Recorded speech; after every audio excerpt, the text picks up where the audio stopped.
이제 요엘서를 며칠 전부터 우리가 큐티를 하는데, 요엘서는 1장, 2장, 3장 아주 짧은 장으로 구성되어 있습니다. 요엘이라는 이름은 여호와는 하나님이시다 이런 뜻입니다.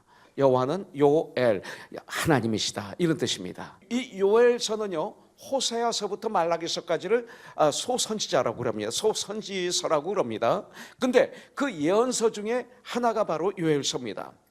근데 이 요엘서 1장, 2장, 3장을 통해서 우리가 볼 수 있는 게 뭐냐면, 첫째는 주님의 날, 여호와의 날, 그러니까 주님의 날에 일어날 주님의 심판에 대해서 여기 기록이 되어 있습니다. 그리고 이 말씀을 통해서 주님이 주신 말씀은 뭐냐면, 네가 옷을 찢지 말고 마음을 찢고 주님께 돌아오라 이거예요. 나에게 돌아오라 이 말씀입니다. 또 한 가지는 아주 중요한 것이 여기 나오는데, 오순절 성령의 임하심의 예언이 바로 여기서 나오는 거죠. 그래서 사도행전 2장 1절에 보면 오순절날 아침에 성령이 불같이 임하셨어요. 그리고 그 임하심을 통해서 베드로가 설교를 하죠. 그들의 야유를 말씀으로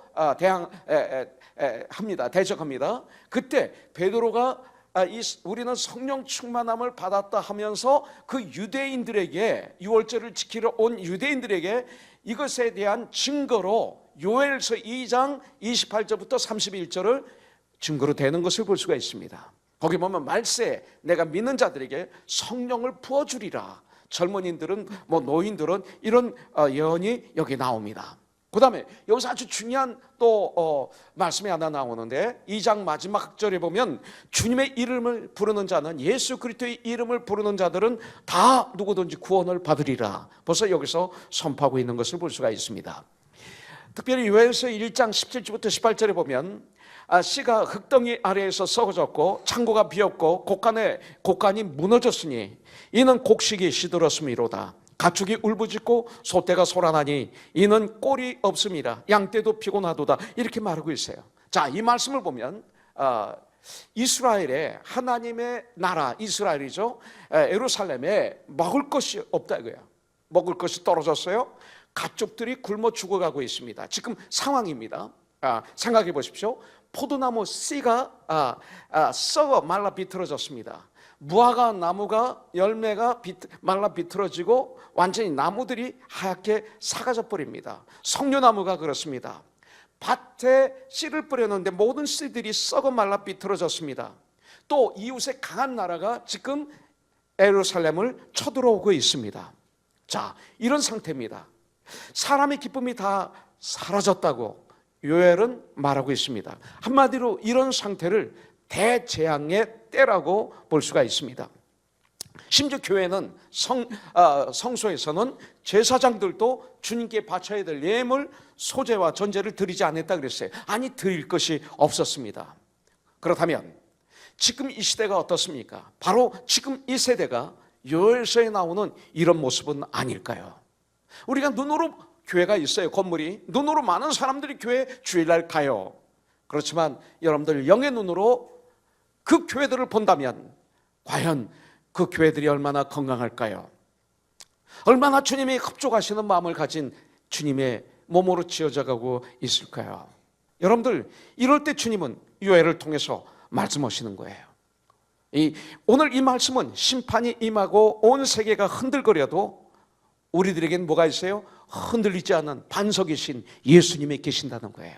이걸 우리에게 가르쳐주고 있습니다. 특별히 2장 1절에 보면, 시온에서 나팔을 불며 나의 거룩한 산에서 경고의 소리를 질러 이 땅 충민들로 다 떨게 할지니 이는 여호와의 날이 이르게 됨이라. 어제 큐티의 말씀이었어요. 여호와의 날이 이르게 된다고 성경은 말하고 있어요. 요엘 선지자는 여호와의 날이 임할 것이라고 저와 여러분들에게 지금 말씀을 통해서 경고하고 있는 것입니다. 특별히 2절 말씀대로 그날은 어떤 날이에요? 여호와의 날이 임하면, 그날이 임하면 어둡고 캄캄한 날이라고 그랬어요. 아주 캄캄한 날입니다. 소망이 없죠? 캄캄하죠? 앞이 안 보이죠? 답답하죠? 그리고 빽빽한 구름이 낀 날이라고 말하고 있습니다. 낮이지만 너무나 캄캄한 어두컴컴한 구름이 낀 그런 날, 피로 얼룩진 날이라고 경고하고 있습니다. 주님이 오시는 그날, 이전에도 없었고 이후에도 없을 환난과 고통의 날이라고 말하고 있습니다. 바로 그날, 주님의 날, 주님이 재림하신 그날, 마지막 날, 심판날, 성경은 이 심판이 있다고 말하고 있습니다. 여러분들 어떤 책에서 이런 말씀이 있을까요? 그러나 성경은 분명히 여러 곳에서 마지막 날에 대해서 말씀하고 있습니다. 그런데 복된 소식이 오늘 우리에게 들리죠. 굿뉴스입니다. 가스펠입니다. 아주 복된 소식입니다. 12절에서 말합니다. 이제라도 여호와께 돌아오라고 말씀하고 있습니다. 요엘은 정신 못 차리고 세상에 빠져서 정말 허우적거리고 있는 그 예루살렘 하나님의 백성들에게 향해서 바로 이제라도 일어나서 하나님의 무서운 심판이 가까웠으니 여호와께 돌아오라. 이거 뭐예요? 돌아오라는 말은 회개하라 이 소리예요. 그 죄의 자리에서 떠나서 나에게 오라. 이것이 회개입니다. 회개는 후회하는 게 아닙니다. 말만 하는 게 아닙니다. 나의 삶이 주님께 돌아오는 것입니다. 내 생각이 주님 앞에 돌아오는 것입니다. 그리고 나의 언어도 주님 앞에 돌아오는 것이고 나의 삶이 주님 앞에 돌아오는 것, 이것이 회개합니다. 그래서 회개하라고 지금 외치고 있는 것입니다. 그래서 심판이 이르게 되면 일어날 일들이 1장에 나오고 있는 것을 볼 수가 있어요. 그런데 오늘 요엘 선지자는 이런 저주를 피할 수 있는 방법을 저와 여러분들에게 가르쳐주고 있습니다. 12절 말씀 그대로 이제라도 하나님께 돌아오는 것입니다. 이제라도, even now 이렇게 말하고 있습니다. 그렇습니다. 내 감정이 아닌, 그리고 내 원함이 아닌, 내 지식이 아닌 어디로 돌아오라? 말씀으로 돌아오는 거예요. 우리가 예수를 믿고 교회를 나가지만 사실 말씀대로 우리가 살아가고 있습니까? 말씀대로 말하고 있습니까? 여러분들 내가 원하는 대로 혹시 살면서 열심을 내고 있지는 않습니까? 내 감정을 표현하면서 주님을 믿는다고 하고 있지는 않습니까? 하나님 말씀이 아닌 내 지식의 근거에서 이 땅을 살아가면서 나는 예수님을 믿는다고 말하고 있지 않습니까? 여호와께 돌아오라, 말씀으로 돌아오라는 얘기예요. 감정에서 떠나서 내가 원하는 것에서 떠나서 내 지식이 아닌 말씀으로 돌아오라고 오늘 우리에게 외치고 있는 것입니다. 하나님의 창조의 질서로 다시 돌아가라는 것입니다. 여러분들, 하나님은 하나님의 자녀들이 재앙받는 걸 싫어하세요. 여러분들, 이것은 하나님의 정말 사랑의 마음입니다. 그래서 12절부터 14절에 말씀하는 거예요. 여호와의 말씀에 너희는 이제라도 금식하고 울며 애통하고 마음을 다하여 내게로 돌아오라 하셨나니 너희는 옷을 찢지 말고 마음을 찢고 너희 하나님 여호와께로 돌아올지어다. 그는 은혜로우시며 자비로우시며 노하기를 더디하시며 이내가 사랑이 크시사 뜻을 돌이켜 재앙을 내리지 아니하시나니 주께서 혹시 마음과 뜻을 돌이키시고 그 뒤에 복을 내리사 너희 하나님 여호와께 소제와 전제를 드리게 하지 아니하실는지 누가 알겠느냐, 이렇게 말씀하고 있습니다. 여러분들, 하나님의 심판이 임하면 어느 누구도 막을 자가 없습니다. 그러나 하나님의 심판을 피할 수 있는 단 한 가지 방법, 오늘 우리에게 가르쳐주고 있어요. 그것은 바로 진정한 마음으로 회개하고 그리고 여호와께 돌아와 주님의 긍휼과 자비하심을 구하라고 오늘 답을 가르쳐주고 있는 거예요. 회개는 무엇을 통해서 합니까? 진정한 기도를 통해서. 그래서 믿음으로 구하는 기도는 역사하는 힘이 있어요. 여러분들, 그런데 성경은 12절에 말씀하고 있습니다. 여호와의 말씀에 너희는 이제라도 무엇하면서 기도하라고 그랬어요? 금식하면서 기도하라고 그랬어요. 여러분들, 이 금식은 아주 중요해요. 이제라도 금식하고 울며 애통해하며 그리고 마음을 다해서 주님께로 돌아와라, 이렇게 성경은 말하고 있어요. 우리 삶 속에서 우리 주님은 우리에게 있는 모습 그대로, 내 모습 그대로 여러분들 주님께로 돌아오라고 말씀하고 있습니다. 여러분들, 주님께 돌아오면 여러분들 어떻게 됐는지 아십니까?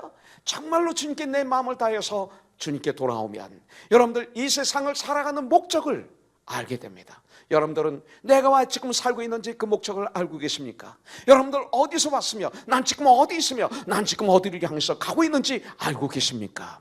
여러분들이 이 땅을 살고 있는 참 목적을 여러분들은 깨달아 알고 있습니까? 그 목적을 이루어가고 있습니까? 주님께 돌아오면 정확한 목적을 깨달아 알게 됩니다.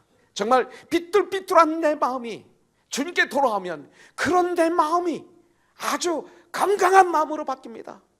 곧바른 upright, 아주 고전 마음으로, 정직한 마음으로 바뀌는 거 아세요? 정말 주님께 돌아오면 이 세상을 살아갈 수 있는 새 힘이 우리에게 주님께 돌아왔을 때 생기는 것입니다.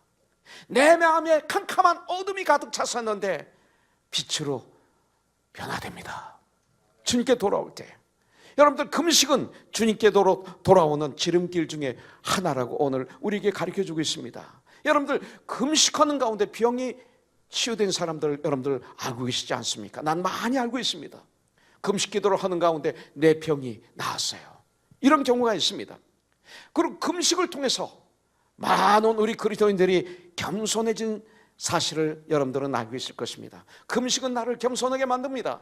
밥을 몇 끼만 먹지 않아 보세요. 우리가 얼마나 연약하고 얼마나 힘이 없는지, 인간이 얼마나 나약한지, 그렇게 똑똑한 줄 알았는데, 그렇게 강한 줄 알았는데 밥 몇 끼 안 먹었더니 나의 모습은 연약해지고 동물화되는 것을 느낄 겁니다. 겸손할 수밖에 없습니다. 나는 금식을 통해서 겸손해진 분을 압니다. 금식을 통해서 나의 연약한 모습을 발견한 사람들을 많이 알고 있습니다. 이 금식은 하나님과 나와의 막혔던 길을 뚫어주게 됩니다. 뚫어줄 뿐만 아니라 참된 나 자신을 내가 볼 수 있도록 주님은 도와주십니다. 왜 내 눈에는 다른 사람들은 잘 보이는데 내가 안 보일까요? 그런데 금식 기도를 통해서 나 자신을 보게 해줍니다.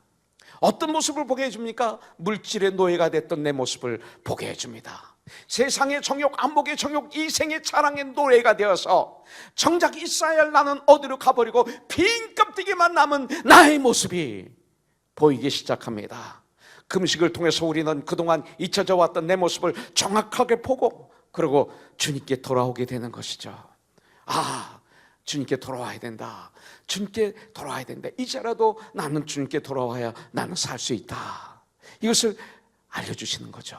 무엇보다도 우리는 금식은 우리 자신을 기쁘게 하는 것이 금식이 아닙니다. 나의 만족을 위해서 하는 것이 금식이 아닙니다. 주님의 마음을 기쁘시게 하는 것이 바로 금식입니다.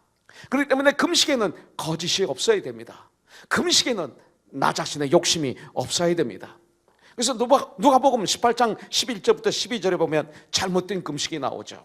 여기 보면 바리새인들은 서서 따로 기도하여 이르되 하나님이여, 나는 다른 사람들 곧 토색 불의 간음을 하는 자들과 같이 아니하고 이 세리와도 같지 아니함을 감사하나이다. 나는 일회에 한 주일에 2번씩 금식하고 또 소득의 11조를 드리나이다. 이렇게 얘기합니다. 그들은 금식을 자랑했습니다. 그래서 그들의 금식에는 문제가 많았습니다.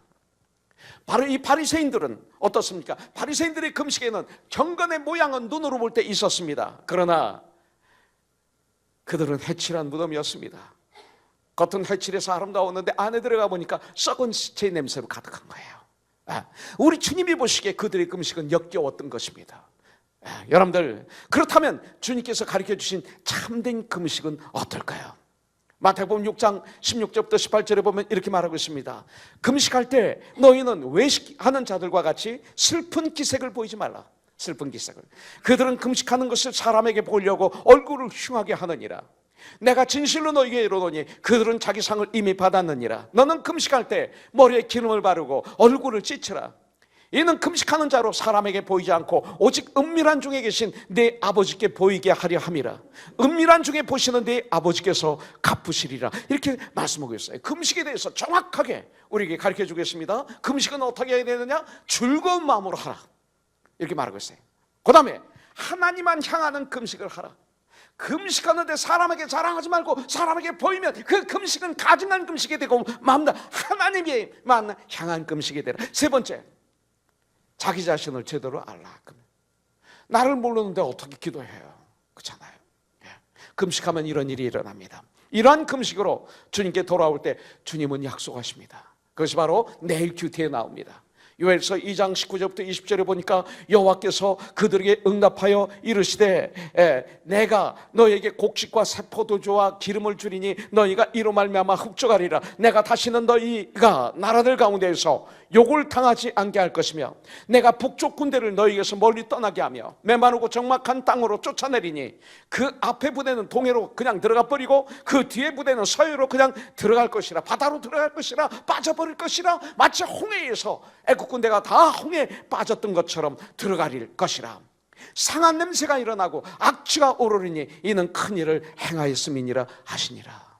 여러분들, 이런 참된 금식을 했을 때 이런 일이 일어나는 거예요. 근데 이런 금식을 하는데 어떻게 해야 돼요? 13절에 보니까 너희는 옷을 찢지 말고 마음을 찢고 너희 하나님 여호와께로 돌아올지어다 그랬습니다. 이제라도 주님께 나올 때는 마음의 옷을 찢어야 된다, 이렇게 우리에게 가르쳐주고 있습니다. 여러분들, 문을 활짝 열고 주님께 돌아와야 되는 것입니다. 그냥 대강 어정쩡하게 오면 안 됩니다. 오늘 교회에 오실 때 여러분들의 모습은 어땠나요? 문 활짝 열고 기대감을 가지고 거룩한 흥분을 가지고 주님께 뛰어오셨습니까? 하나님은 우리의 마음을 다 아세요. 하나님 앞에 숨길 게 아무것도 없어요.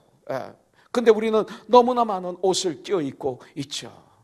로마서 1장 29절부터 32절에 보면 모든 불의, 모든 추악, 탐욕, 악의가 가득한 자요, 시기, 살인, 분쟁, 사기, 악독이 가득한 자요, 수군수군하는 자요, 비방하는 자요, 하나님께서 미워하시는 자요, 능욕하는 자요, 교만한 자요, 자랑하는 자요, 악을 도모하는 자요, 부모를 거룩하는 자요, 우매한 자요, 배약하는 자요, 무정한 자요, 무자비한 자라. 그들이 이같이 일을 행하는 자는 사형에 해당한다고 하나님께서 정하심을 알고도 자기들만 행할 뿐만 아니라 또한 그런 일을 행하는 자들을 옳다 하느니라. 성도의 사명이 뭡니까? 세상 사람들에게 여러분들 하나님의 말씀으로 나팔을 불 뿐만 아니라 우리 그리스도인의 삶을 통해서 나팔을 불어야 돼요. 이 시대 교회가 뭡니까? 입으로는 나불나불 잘하는데 우리 삶이 참 그리스도의 삶이 아니라는 거예요. 우리 삶을 통해서 나팔을 불지 않기 때문에 문제가 되는 거예요. 여러분들, 이 시대 문제는 교회는 숫자적으로 부흥했어요. 그리고 교회 건물은 이곳저곳에 우뚝우뚝 세워져 있지만 과연 세상을 향해서, 세상 사람들 향해서 말씀으로 나의 삶을 통해서 나팔을 불고 있는가? 이게 문제예요. 나팔을 불지 않기 때문에 이 시대 교회가 문제가 있는 것입니다. 나팔을 불래니까 어떤 교회들은 전도라는 비명하에 다른 교회 다니는 사람들을 데려다 앉혀놓고 교회가 부흥했다고, 성장했다고 자랑하는 교회들이 얼마나 많아요. 여러분들, 이런 교회가 세상을 향해서 무엇을 해줄 수 있겠어요? 이런 교회가 세상에 도전을 줄 수 있을까요? 이런 교회가 과연 세상이 그 교회를 보고 도전을 받을까요? 이것이 바로 우리 크리스찬들에게 위기입니다. 교회가 나팔을 불어야 됩니다. 우리 교회는 세상을 향해서 나팔을 불어야 됩니다. 깨어 일어나라고, 깨어라, 일어나라, 나팔을 불어야 돼요. 안 듣는 곳이 한 곳도 없도록 모든 곳이 들을 수 있도록 아주 강하게 나팔을 불어야 돼요. 그래서 15절 16절에 말하는 거예요. 너희는 시온에서 나팔을 불어 거룩한 금식일을 정하고 성회를 소집하라. 백성을 모아 그 모임을 거룩하게 하고 장로들을 모으며 어린이와 젖먹는 자를 모으며 신랑을 그 방에서 나오게 하며 신부도 그 신방에서 나오게 하고. 죄악의 단에서 나팔 불어서 나오게 해야 됩니다. 나팔만 불면 되는 게 아니에요. 죄악의 자리에서 나의 아내가, 내 남편이, 나의 자녀가, 나의 부모님이, 내 사랑하는 친구들이 고넬료 백부장처럼 나오게 해야 돼요. 베드로를 초청해서 그날 밤에 부흥회를 인도했잖아요. 자기 가족과 자기 친척과 자기 친구들을 다 모아놓고 그날 밤에 그들이 예수를 믿고 침례를 받습니다. 나팔을 불어서 나오게 해야 됩니다. 죄악의 다리에서. 이 세상에는 느헤의 사람들처럼 때를 분별하지 못하는 사람들이 너무나 많아요. 하나님께는 당신의 역사의 시간표를 세상 사람들에게 알려줘야 할 사명을 우리 그리스도인들에게 주셨습니다. 때가 가까웠다, 알려줘야 되는 거예요.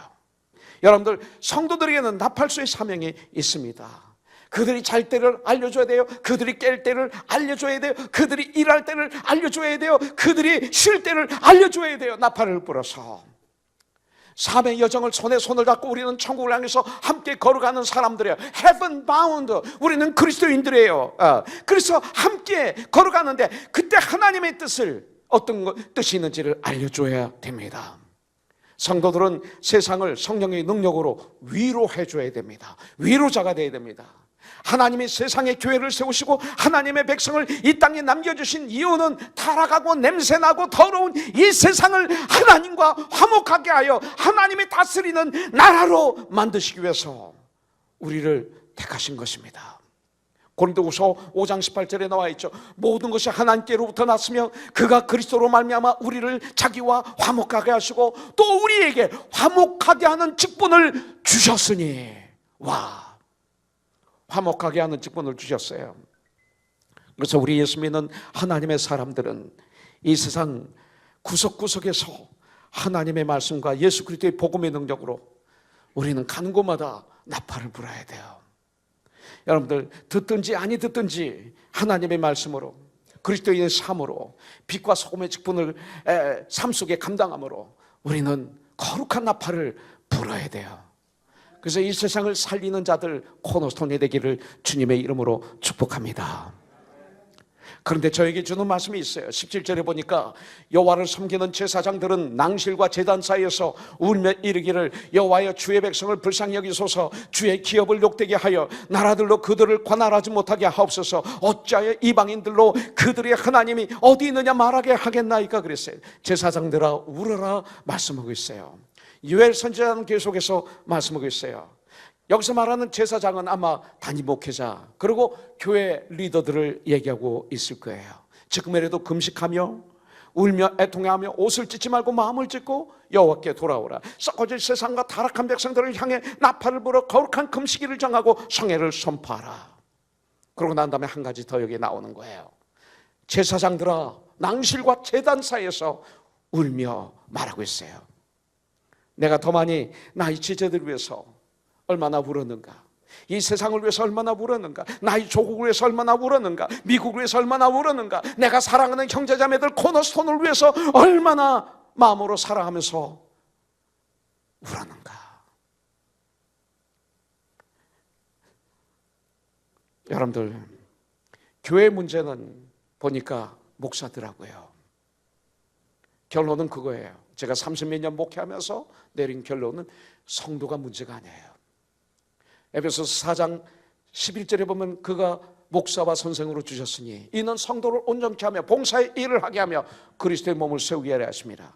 목사의 직분은 말씀을 가지고 기도로 사랑으로 뜨겁게 사랑하면서 정말 죽도록 말씀을 전하고 죽도록 사랑하고 죽도록 권면하고 죽도록 책망하고 죽도록 사랑하면서 그들을 온전케 하는 사명이에요. 이거 위해서 죽어야 돼요. 근데 안 죽어요. 그래서 봉사 일을 하게 돼요. 하나님을 섬기고 성도를 섬기는 진정한 그리스도인 같이 돼야 돼요. 그래서 그리스도의 몸, 교회죠. 그래서 교회들이 세워져야 되는 거예요. 근데 이 시대에 그런 교회가 세워지고 있나요? 여기에 문제가 있는 거예요. 근데 그것은 목사예요. 성도가 많기만 바라고 교회 건물만 크기를 원하고 헌금이 많이 들어오기만 원하는 그런 목사가 되면 안 되죠. 한 영혼을 천하보다도 귀하게 여기는 이런 목사가 된다면 교회는 변화되지 않을까요? 바로 문제는 목사였어요. 그런데 베드로전서 2장 9절에 보니까 너희는 왕같은 제사장이다 그랬어요. 두 번째는 우리들이에요. 우리는 이런 제사장들이 돼야 돼요. 할렐루야. 이런 제사장들. 자, 마무리합니다. 이제라도 여호와께 돌아오라 말씀합니다. 그때 승리가 옵니다. 그때 승리합니다. 저와 여러분들의 삶은 어떻습니까? 이제라도 주님께 돌아오라고 요엘 선지자를 통해서 간절하게 우리들에게 사랑의 음성을 들려주고 계십니다. Softly and tenderly. 돌아오면 의식주 문제가 해결될 것이라 해서 너희는 먼저 그 나라와 그 의를 구하라. 돌아오라는 거예요. 그러면 이 모든 것을 너에게 다 하시리라. 책임지겠다 약속하셨어요. 나의 상한 마음이 성령으로 변화되어서 이제는 요엘서 2장 28절부터 31절에 낸 말씀 그대로 성령의 불을 말씀 믿는 자에게 성령을 부어주겠다. 성령의 부으심을 받아서 우리 젊은이들은 이상을 보며 늙은이들은 예언을 하며 이런 놀라운 역사가 일어나는 거예요. 장래일을 말하고 이상을 볼 것이라고 말했어요. 누구든지 그 이름을 부르는 자마다 구원을 얻는다고 약속하고 있어요. 사도행전의 구원의 성취가 벌써 요엘서에서 이루어진 것을 볼 수가 있어요. 이 요엘서를 통해서 죄인들을 부르시는 주님의 자비하신 주님의 부드러우신 그 음성을 여러분들은 들을 수 없습니까? 마태복음 12장 28절에서 말합니다. Come to me, all you who are weary and burdened, and I will give you rest. 수고하고 무거운 짐진 자들아 다 나에게로 오라. 내가 너희를 쉬게 하리라. 이 말씀을 우리에게 주십니다. 주님은 우리를 초청하고 있어요. 나에게 오라. 왜냐하면 거기에 생명이 있기 때문에. 누가복음 8장 44절에서 12년 동안 혈류증으로 고생하던 한 여인, 얼마나 많은 가짜 의사들한테 사기당했는지 몰라요. 아까도 얘기했지만 우리 호용 형제는 진짜 의사예요. 누가예요. 얼마나 사랑하는지 환자들을. 근데 가짜 의사들 많아요. 가짜 의사들한테 재산 다 사기당했어요. 점쟁이들 찾아가서 다 사기당했어요. 목사들 찾아가서 안수기도 받고 다 사기당했어요. 그리고 마지막으로 이 여인은 예수님께 온 거예요. 그 옷만 만졌는데 치유가 됐어요.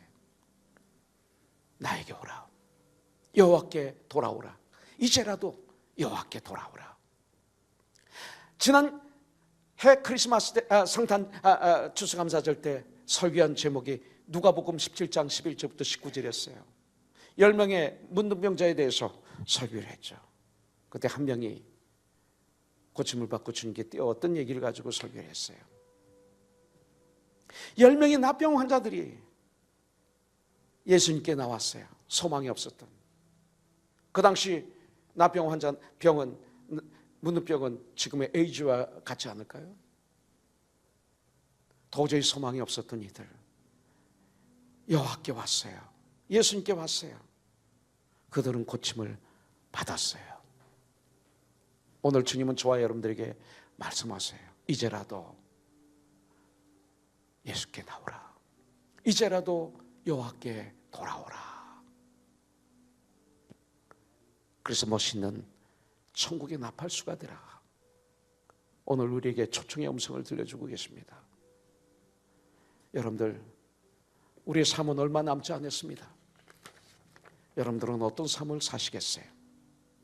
이런 고귀한 삶, 제대로 된 그리스도인의 삶, 하나님께 영광을 올려드리는 삶, 하나님이 기뻐하시는 삶, 죽음 앞에 후회가 없는 삶,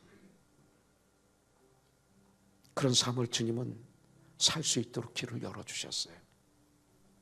이제라도 주님 앞에 돌아오시기를 예수님의 이름으로 축복합니다.